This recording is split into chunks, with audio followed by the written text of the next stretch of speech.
أعوذ بالله من الشیطان الرجیم بسم اللہ الرحمن الرحیم۔ شروع اللہ کے نام سے جو نہایت مہربان اور رحم والا ہے۔ چلیے آج ہم جانتے ہیں معراج کے بارے میں۔ میرا یہ پوسٹ کافی لیٹ سے آ رہا ہے کیونکہ میری طبیعت بہت دنوں سے خراب تھی۔ میں اس وجہ سے چاہ کر بھی پوسٹ ڈال نہیں پا رہی تھی۔ رجب المرجب کی رات پار ہو گئی، معراج کی رات پار ہو گئی، پر میں نے معراج کا کوئی ذکر نہیں کیا اپنے پوسٹ میں۔ چلیے آج میں آپ سے معراج میں کی جانے والی عبادت اور اس رات کا ذکر کرتی ہوں۔ بسم اللہ الرحمن الرحیم۔ رجب میں ایک رات ایسی ہے کہ اس میں نیک اعمال کرنے والے کے 100 سال کی نیکیوں کا ثواب ملتا ہے، اور وہ رجب کی کون سی رات ہے؟ تو 27ویں رات ہے۔ جو کوئی اس میں 12 رکعت نماز پڑھے، اور اس کو کس طرح پڑھنا ہے؟ سورہ فاتحہ کے بعد کوئی بھی ایک سورہ اور ہر 2 رکعت پر صرف التحیات پڑھ کر بنا سلام پھیرے اٹھ جانا ہے۔ 12 رکعت جب آپ کا پورا کمپلیٹ ہو جائے اس کے بعد میں سلام پھیرے، اس کے بعد یہ تسبیحات پڑھے سلام پھیر کر۔ بسم اللہ الرحمن الرحیم 100 مرتبہ سبحان اللہ والحمد للہ ولا الہ الا اللہ واللہ اکبر، 100 مرتبہ استغفر اللہ، 100 مرتبہ درود پاک پڑھ کر اپنی دنیا اور آخرت کی جو بھی دعا مانگے اور صبح روزہ رکھیں تو اللہ تعالیٰ اس کی سب دعائیں قبول فرمائے گا۔ سبحان اللہ، سوائے اس دعا کی جو گناہ کے لیے ہو۔ چلیے آج آپ کو بتاتے ہیں کہ ہمارے نبی صلی اللہ علیہ وسلم نے ارشاد فرمایا کہ مفہوم ہے کہ رجب کو مجھے نبوت عطا ہوئی، یعنی اسی رات کو حضور صلی اللہ علیہ وسلم کو نبوت عطا ہوئی تھی۔ جو اس دن کا روزہ رکھے اور افطار کے وقت دعا کرے 10 سال کے گناہوں کا کفارہ ہے، یعنی ان کے 10 سالوں کے گناہوں کو معاف کر دیا جائے گا۔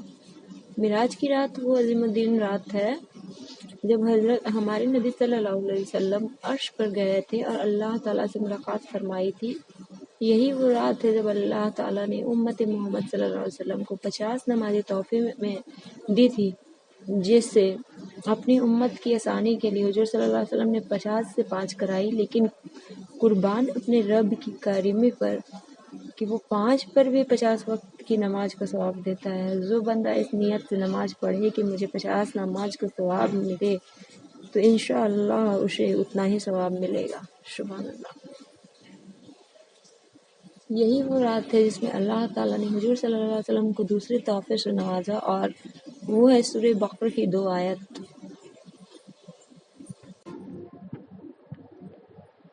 یہ قرآن کریم کی سب سے پاورفل آیت ہے۔ آپ خود سوچئے نا اس کی کیسی برکت ہوگی کہ یہ خود اللہ تعالیٰ نے اپنے محبوب کو تحفے کے طور پر خود سے عطا فرمائی، ورنہ پورا قرآن کریم ایک آیت کے ذریعہ نازل ہوا ہے۔ ہر نماز کے بعد ان آیت مبارک کو پڑھ کر دعا کیجیے، انشاءاللہ تعالیٰ دعا قبول ہوگی۔ بسم اللہ۔ آمن الرسول بما أنزل إليه من ربه والمؤمنون كل آمن بالله وملائكته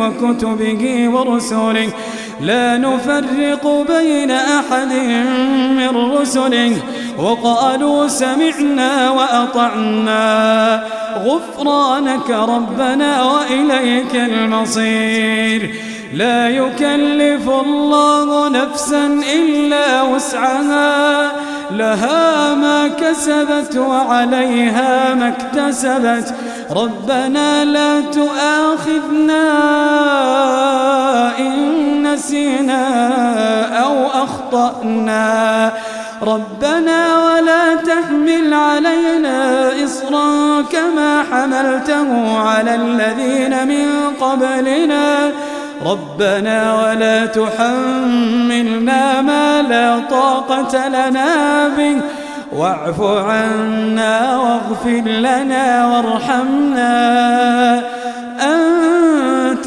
مولانا۔ یہ 2 آیتیں جو ہیں سورہ بقرہ کی آخری آیتیں، خدا نے خود ڈائریکٹلی ہمارے نبی صلی اللہ علیہ وسلم کو عطا فرمایا، وہ بھی معراج کی رات۔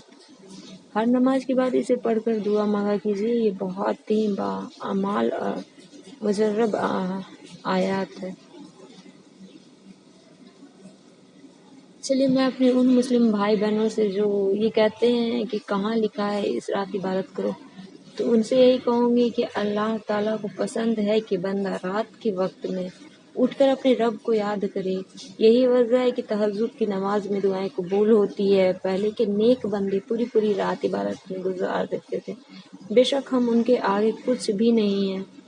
تو جب یہ راتیں آتی ہیں، ان میں کوئی بندہ جو روزانہ گناہ کرتا تھا، اگر ان راتوں میں گناہ کو بدلے وہ اپنے رب کو یاد کرے تو مہربانی کر کے شیطان کی باتوں میں آ کر یا کہاں لکھا وہ کہاں لکھا کرنے سے بہتر ہے کہ آپ بھی عبادت کر لیں اس رات۔ اگر آپ نے نہیں کرنی تو پلیز دوسروں کو تو ضرور کرنے دیں۔ یہ سب چیز کی معلومات ہر امتی کو ہونی چاہیے۔